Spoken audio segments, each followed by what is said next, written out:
Our story unfolds in Riverside District, a long-established African-American neighborhood on the outskirts of a major coastal city in the United States. Traditionally, Riverside was the cradle of community activism, civil rights movements, and a rich cultural heritage. However, an intense wave of gentrification, urban renewal that often displaces original residents, has begun. Land values are rising, big corporations see profitable opportunities, and longtime families risk being pushed out of a place their ancestors fought so hard to preserve. Along the old avenues are small storefronts, a local barbershop, a vintage movie theater, and a historic African-American church. Street murals commemorate pivotal civil rights events. Passers-by still recall how their parents and grandparents once marched for voting rights. In the evenings, lights from newly constructed skyscrapers reflect over the river, signaling the looming presence of big development. Meanwhile, those in Riverside continue their traditions: family cookouts, gospel choir rehearsals at church, and community gatherings to support local businesses. Most residents dress in everyday fashion with personal flair: embroidered denim jackets, colorful headscarves, or pinned buttons referencing social justice causes. The timeline is set in the early 21st century, an era when smartphones and social media exist, but corruption can still thrive if not publicly exposed. In his early 40s, the third-generation owner of Green's Pharmacy inherited from his father and grandfather. Appearance: tall, warm presence, typically wears a white pharmacist's coat with the Green's Pharmacy logo, a mortar and pestle emblem. He greets everyone by name, sees his work as both a vocation and a community service. Inner life: cherishes his family heritage, passionately refuses to sell out to large companies that aim to replace his pharmacy with a chain store. Motivation: uphold the family legacy, serve his neighbors with affordable, compassionate health care, and preserve Riverside from corporate takeover. Naomi Green. Late 30s, an attorney who specializes in housing rights cases and tenant protections for low-income families. Appearance: usually wears a dark blazer, comfortable shoes for constant movement, always carries a leather briefcase brimming with case files. Character: strong-willed, deeply empathetic, torn between the demands of her job and her family's safety. Conflict: she fights for justice in a legal system rigged against people of color, but she also fears the escalating threats from corrupt officers and developers targeting her family. 10 years old, son of Isaiah and Naomi. Has an almost photographic memory. Appearance: slim, dark complexion, large, inquisitive eyes, often with a notebook in hand and a modest wristwatch, an old watch that has been modified by his dad to double as a recording device. Inner life: initially sees his excellent memory as a fun way to help with chores and impress teachers. Little does he know it will become the key weapon against a web of corruption. Motivation: seeks the truth and longs to protect his father's honor after he senses something sinister brewing in Riverside. In his 30s, a white police officer who has clandestine backing from higher-ups. Appearance: close-cropped hair, lean face, sharp gaze, rarely smiles. Known for wearing black leather gloves while on duty. Behavior: ruthless in using traffic stops, inspections, intimidation, and fabricated evidence to help Westbridge Corporation dismantle local businesses and push out residents who resist redevelopment. Inner conflict: Morgan is cunning and fully aware of his unlawful actions, but justifies them by claiming he's enforcing order and benefiting from the profitable partnership with real estate interests. Westbridge Corporation, represented by Andrew Whitmore, chairman, and allied with city officials such as Mayor Norman Bowers and Police Chief Richard Davenport. Goal: acquire land in Riverside at cheap prices, displace the existing community, and build lucrative upscale projects. They bribe or coerce local law enforcement to ensure minimal resistance. Additional supporting characters: Lorena Watson, a young pharmacy assistant who admires Isaiah as her mentor. Pastor James Carter, leader of Riverside's oldest African-American church, once marched with Isaiah's father during the civil rights era. Reporter Rebecca Lawson, an independent journalist determined to expose corruption. Officer Lynn Carter, a black female officer torn between loyalty to the badge and her community's plight. Monday morning, sunlight streams through the dusty windows of Green's Pharmacy. Isaiah unlocks the front door at exactly 8 o'clock a.m. and switches on the neon open sign. Today, he hopes to host a free health screening for seniors, checking blood pressure and offering discounted painkillers for those who can't afford them. His assistant, Lorena, walks in with a fresh cup of coffee. "Mr. Green," she says anxiously. "People around the neighborhood are talking.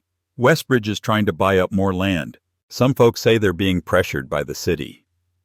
Isaiah sighs but nods reassuringly. "We won't give in. My grandfather built this pharmacy when nobody else would serve black residents. I'm not about to sell it to folks who only see dollar signs."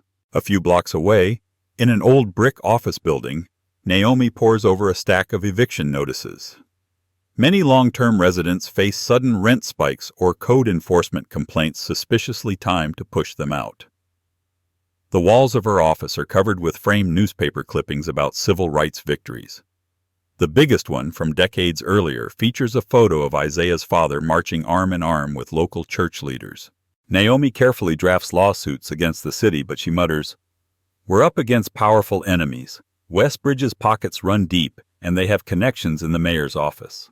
After school, Malik jogs down Riverside Avenue to meet his dad at the pharmacy. On the way, he notices a black and white police cruiser parked suspiciously near a children's playground, Officer Cole Morgan's cruiser. Malik scribbles the license plate in his trusty notebook. Inside the pharmacy, he arrives just in time to see Morgan dropping by under the guise of a random inspection. Morgan flips through the pharmacy's prescription log, peppering Isaiah with questions. Morgan finishes by leaning close and saying, "A place like this might be easy prey for criminals, Mr. Green. You'd do well to cooperate with the city's new redevelopment plans." His tone is ominous. Over the next 2 weeks, Morgan and other officers repeatedly turn up unannounced, rummaging through supply rooms or demanding to see license paperwork. Elderly customers report being pulled over on their drive home from Green's Pharmacy, with officers confiscating their medication as potential contraband. Naomi is also stopped multiple times on the road. Each stop lasts 20 minutes or more, causing her to miss court appointments. Meanwhile, city health inspectors fine Isaiah $5,000 for improper refrigerator temperature, though his equipment had passed inspections for years. A major drug supplier abruptly cancels his contract, citing vague legal liabilities. Everyone senses the net is tightening around the Greens. Late one night, believing Malik to be asleep on the couch, Isaiah and Naomi argue in hushed but tense voices. "Naomi, they're sending the police to harass you. My files show Westbridge is funneling money into the mayor's campaign. This is not random." Isaiah, "We can't just hand them our life's work, Naomi. My father poured his heart into Green's Pharmacy. If we sell, who's going to provide affordable medicine here?" Hiding quietly, Malik jots down every name he hears: Westbridge, Bowers, Davenport, Morgan, realizing something bigger is at stake than a few petty citations. Morgan's crew escalates intimidation. Anonymous letters threatening harm, midnight phone calls with only heavy breathing on the line, suspicious cars idling outside the Greens' house at 2 a.m. Lorena, trembling, confides, "Mr. Green, I heard they forced other black-owned businesses to close. Some owners just vanished. I'm scared." Isaiah continues to stand firm, installing secret cameras around the store. In school, Malik is suddenly accused of cheating because he scores 100% on multiple tests. His teacher humiliates him before the class, then quietly calls someone on her phone. "I tried discrediting the kid, but he's too sharp." Malik realizes Morgan wants to smear the Greens from every angle. One spring morning, everything feels too calm. Before sunrise, Isaiah wakes early to make pancakes, a tradition usually reserved for Sundays. Naomi, puzzled, asks, "Why all this fuss on a Wednesday?" Isaiah gazes at her, sadness flickering in his eyes. "I just wanted a peaceful morning with you and Malik. I have a bad feeling." Malik notices how tight his dad's hug is when they say goodbye. Isaiah whispers, Stay safe, son. I'm proud of you. Right after noon, Naomi receives an anonymous text. Massive police search about to hit Green's pharmacy. Get there fast. At the same time, Malik feels a sudden knot in his stomach while at school. He sneaks out during a fire drill and runs through alleys toward the pharmacy. 12:30 p.m., Officer Morgan and a squad of uniformed cops barge into Green's pharmacy with a no-knock search warrant for illicit drug distribution. They lock out customers, corner Lorena, and start rummaging for evidence. Isaiah firmly demands, "I have the right to call my attorney." Morgan flashes the paper, bearing a judge's signature. "Your wife? She'll be out of the picture soon enough." Peeking in through a side window, Malik records audio on his watch. He sees Morgan's cohort pull out an unlabeled bag of white powder, clearly planted, and hide it behind a shelf to frame Isaiah. Isaiah yells, "You slime! You brought those drugs yourselves!" Morgan growls, "Stop resisting!" Then shouts, "He's pulling a gun!" Even though Isaiah is only reaching for his phone, in a split second, 2 thunderous gunshots ring out. From his vantage, Malik watches his father collapse, blood staining his white coat. Morgan calmly places a backup pistol near Isaiah's lifeless hand to stage a false crime scene. Malik's watch continues to capture every sound. Naomi speeds across town, only to find the streets swarming with police cars. Sirens flash red and blue. She tries to rush in but is pushed back by Morgan's men. She screams, "Where's my husband?" They present her with a body covered in a white sheet. A police spokesperson quickly calls a press briefing. Isaiah Green was under investigation for dealing illegal drugs. He drew a weapon, forcing Officer Cole Morgan to fire in self-defense. The mainstream media echoes the narrative of a drug-dealing pharmacist shot dead, overshadowing Isaiah's years of community service. Isaiah's funeral takes place on a stormy day. Rain pours down on mourners who fill the local church and spill onto the lawn. Morgan's patrol car creeps by outside, a sneer on his face, silently warning the family not to retaliate. The crowd senses danger, and many hurry away to avoid being photographed by undercover officers. Naomi and Malik stand by the casket, numb. Malik places the mortar and pestle pin onto the coffin, whispering, "I'll remember everything, Dad." In the days after the funeral, more inspections plague the Green household. The bank sends foreclosure notices, citing forged documents with Isaiah's alleged signature. The city threatens to cut utilities, claiming safety code violations. Naomi's law office is ransacked. Crucial files vanish or are destroyed. Harassment calls say, "Keep pushing this case and your boy will vanish next." Malik becomes silent for 32 days, refusing to speak to anyone.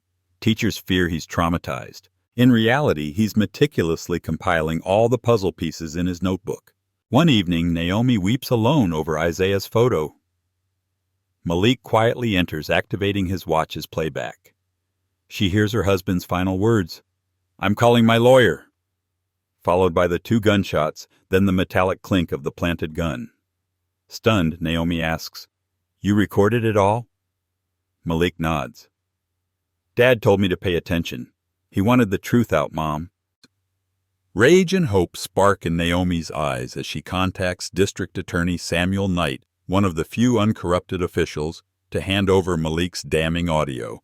After weeks of intense investigation, D.A. Knight summons a grand jury.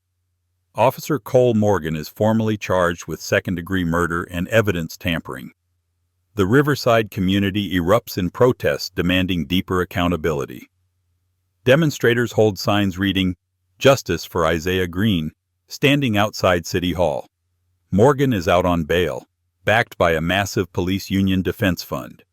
Renowned defense attorney Eleanor Carlson leads a team determined to discredit the Greens. The case is assigned to the Riverside County Courthouse, an early 20th century building refurbished with modern cameras for high-profile trials.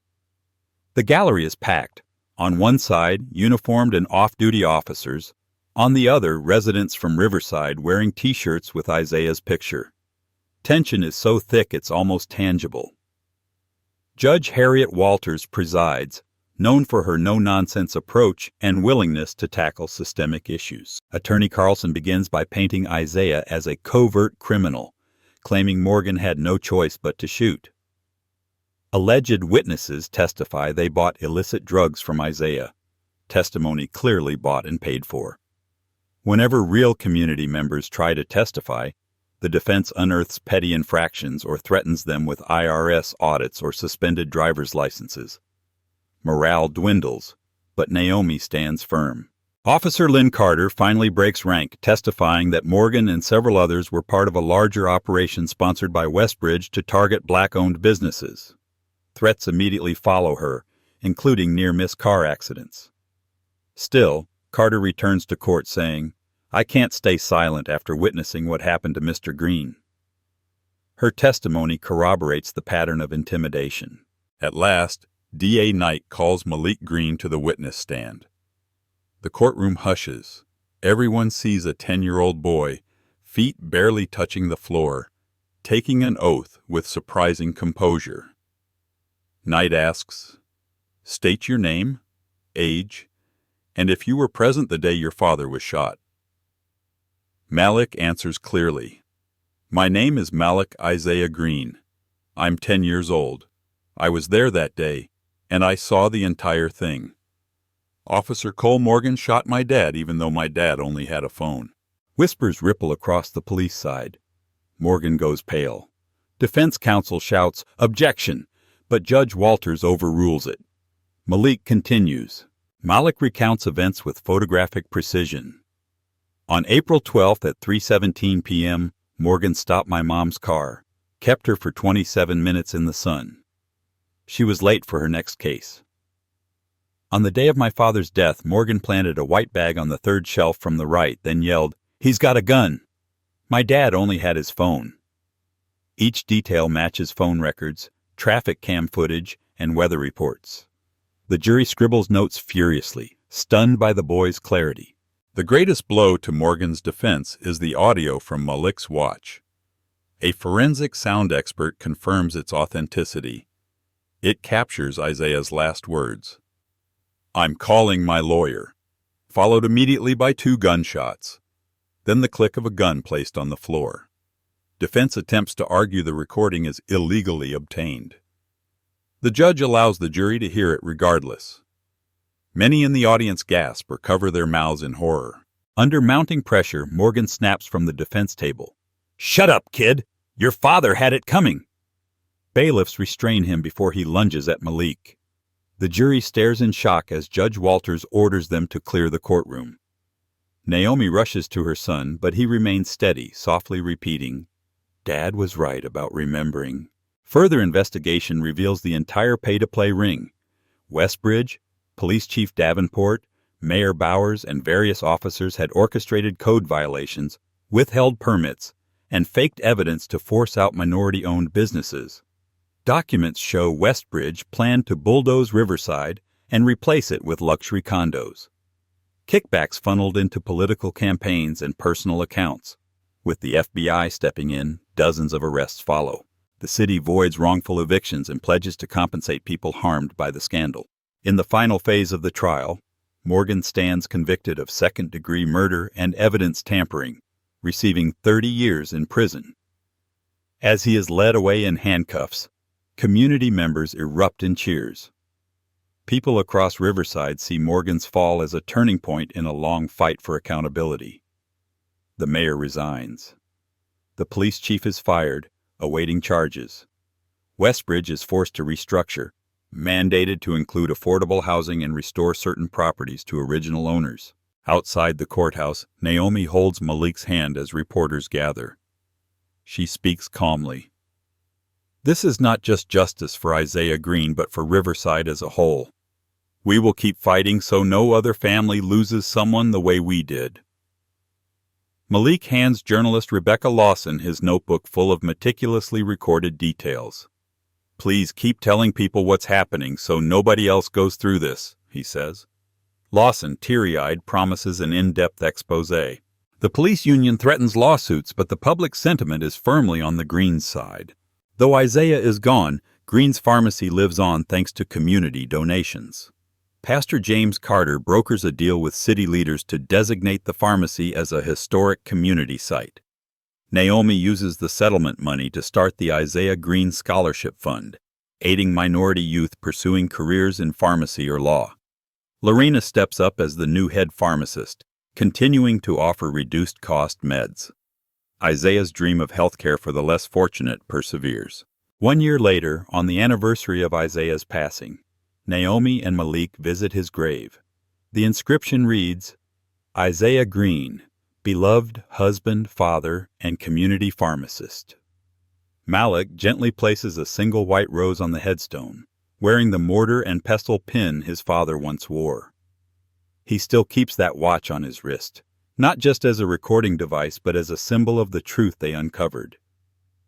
"We won, Dad," he whispers, voice trembling. "Even though you're not here, Riverside is rebuilding the right way now." From across the cemetery, they can see the Riverside streets abuzz with local businesses and newly built complexes that guarantee low-income housing. Musicians play jazz in a small park, while activists hold voter registration drives. Naomi turns to her son. "Your father's legacy changed this entire district. He showed that if we stand by the truth, no matter how dark things get, justice can still bloom." In a gentle final note, Malik steps into the car, the watch glinting under the sun. He's no longer just a kid with a photographic memory. He's the living testament that a single brave voice can topple an empire of lies. Courage for justice. Even a 10-year-old's testimony can penetrate a corrupt system if guided by truth and perseverance. Unity in community. When ordinary citizens, neighbors, and honest officials unite, systematic oppression can be dismantled. Family legacy. Isaiah's love and commitment endure, continuing through Naomi's resolve and Malik's willingness to speak up. Hope lives on. Though justice came at a heavy cost, Riverside now stands resilient, refusing to be erased. Some children inherit wealth, while others inherit purpose. Malik Green inherited both the memory of his father and the mission to expose a crooked empire. And what about you? What would you sacrifice to speak the truth? Should this story move you, remember that justice often starts as a small spark of bravery. Thank you for listening. Please share to ensure these stories reach anyone who might need the hope they inspire.